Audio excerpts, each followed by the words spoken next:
Hi, today I'm just giving you a very short video to answer a question I often hear from IELTS students. That is, how important is accent? When we say accent, what we mean is the way in which a person speaks that reflects where they come from. Now, every region and country has an accent.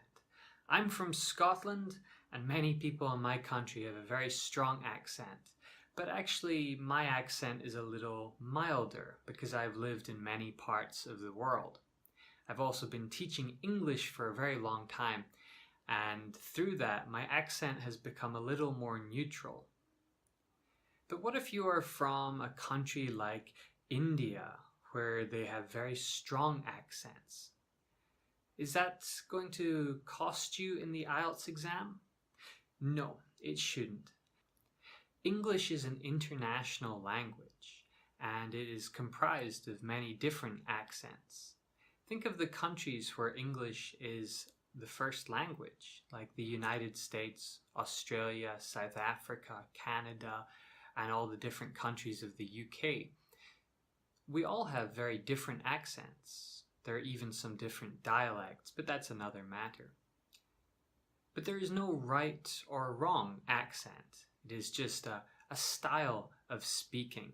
In the IELTS exam, the examiner will not penalize you for having an accent that reflects your country. The only important thing is that you can be understood. In the IELTS speaking marking rubric, there is a section for pronunciation. That means how you say a word. However, there is nothing in the rubric that says you will lose marks because of your accent. All that matters is that you can be understood. Let's take a moment to look at the rubric.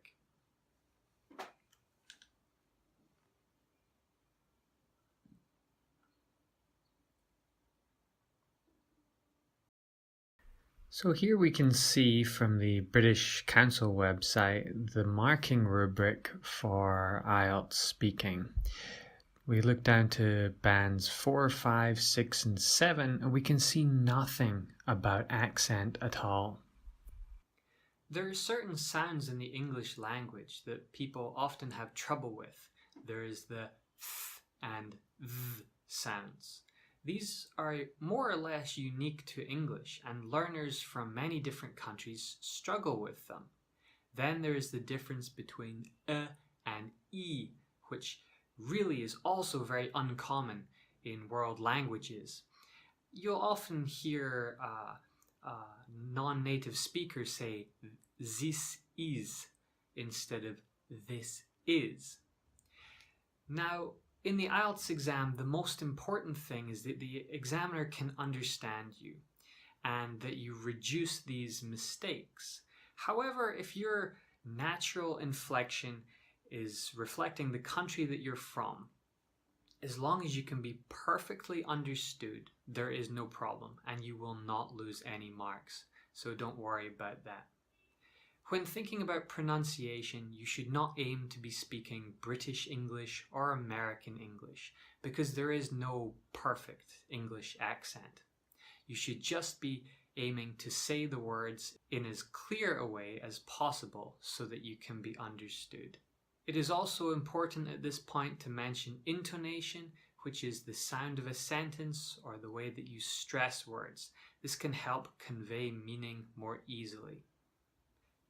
If you want to learn how to improve your pronunciation, there are many different ways. In fact, I have a video that I'll link below that you can check out.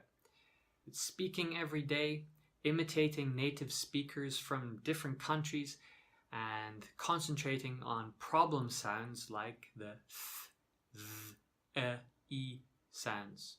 These are all useful ways for you to help improve your pronunciation for IELTS. If you found this video useful, you can click the thumbs up sign down below, give it a like. And if you haven't already, you should subscribe.